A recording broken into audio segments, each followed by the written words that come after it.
બગદાણાના કેસમાં એક પછી એક નવા વળાંકો સામે આવે છે। બગદાણા ધામમાં કોળી સમાજના વ્યક્તિ તે આત્મવિલોપનનો પ્રયાસ કરે છે અને આ કેસમાં હવે કોળી સમાજના જે યુવા મહામંત્રી છે તેમનું નિવેદન સામે આવ્યું છે અને તેમણે કહ્યું છે કે કોઈ પણ કોળી સમાજનો વ્યક્તિ તે રાજકીય લોકોના હાથા ન બને।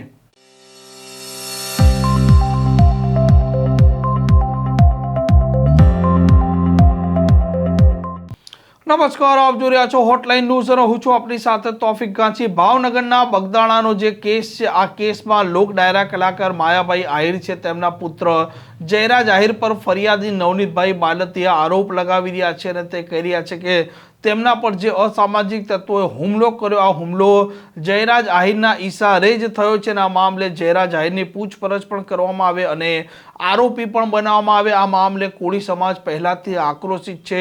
સીટની રચના થઈ છે, જોકે સીટે આ મામલે હજી સુધી કોઈ પણ પ્રકારનું તપાસને લઈને નિવેદન આપ્યું નથી અને કોળી સમાજના લોકો પણ અત્યારે વારંવાર એક માંગણી કરી રહ્યા છે કે માયાભાઈ આહિરના પુત્ર જયરાજ આહિર આરોપી છે તો તેમને કેમ આરોપી બનાવવામાં નથી આવતા અને આ જ સવાલ ફરિયાદી નવનીત બાલદિયા પણ પૂછી રહ્યા છે। અને હવે કોળી સમાજ જે અખિલ ભારતીય કોળી સમાજના યુવા મહામંત્રી છે તેમનું નિવેદન સામે આવ્યું છે અને તેમણે કહ્યું છે કે કોળી સમાજના કોઈ પણ વ્યક્તિ રાજકીય લોકોના હાથા ન બને।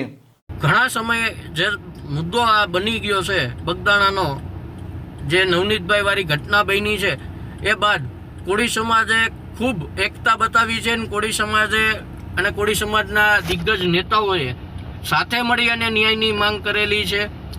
ત્યારે આ ન્યાયની માંગમાં આપણા આગેવાનો ખરા અર્થે ન ઉતરે, એને ન્યાય મળવામાં ક્યાંક ને ક્યાંક અડચણરૂપ થાય એવા કામો માટે કોંગ્રેસ પાર્ટીના અમુક જે નેતાઓ છે એ લોકો પોતાના રાજકીય રેટલા અત્યારે શેકવા માટે બેકગ્રાઉન્ડમાં રહી અને સમાજના અમુક આપણા આગેવાનોને હાથા બનાવી અને આગળ કરી રહ્યા છે। હું આ ન્યાય માટે જે ભાઈએ આત્મવિલોપન કરવાનો પ્રયત્ન કર્યો છે હું એ ઘટનાને વખોડું છું।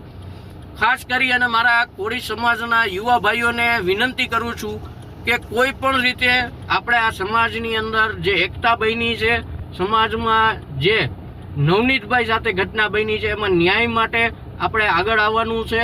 આપણે ન્યાય માટે ગાંધી ચિંધ્યા માર્ગે કદાચ ભવિષ્યમાં આંદોલન કરવું પડે તો આપણે સૌ કોઈ સાથે મળીને કરીશું, એમાં કોઈ શંકાને સ્થાન નથી। પણ સમાજને ક્યાંય ને ક્યાંય આ લોકો હાથો બનાવી અને કોંગ્રેસ જે રાજકીય રોટલા શેકી રહી છે, આમ આદમી પાર્ટીવાળા જે રાજકીય રોટલા શેકી રહ્યા છે, ત્યારે હું આ ઘટના જે આત્મવિલોપનની છે એને સખત શબ્દોમાં વખોડું છું। આમ જે પ્રકારે આ કેસ બન્યો છે આ કેસ અત્યારે ગુજરાતમાં રાજકારણમાં પણ ચર્ચાનો વિષય બન્યો છે અને સીટ પણ આ મામલે તપાસ કરી રહી છે। જો કે કોળી સમાજ આ મામલે હજી સુધી ન્યાયની માંગણી સાથે અડગ છે। આ પ્રકારના સમાચાર માટે હોટલાઇન ન્યૂઝ ચેનલને લાઇક, શેર અને સબસ્ક્રાઇબ કરવાનું ભૂલતા નહીં। નમસ્કાર। આવા પ્રકારના વિડીયો તમને જોવા ગમતા હોય તો હોટલાઇન ન્યૂઝ ચેનલને લાઇક, શેર અને સબસ્ક્રાઇબ કરો।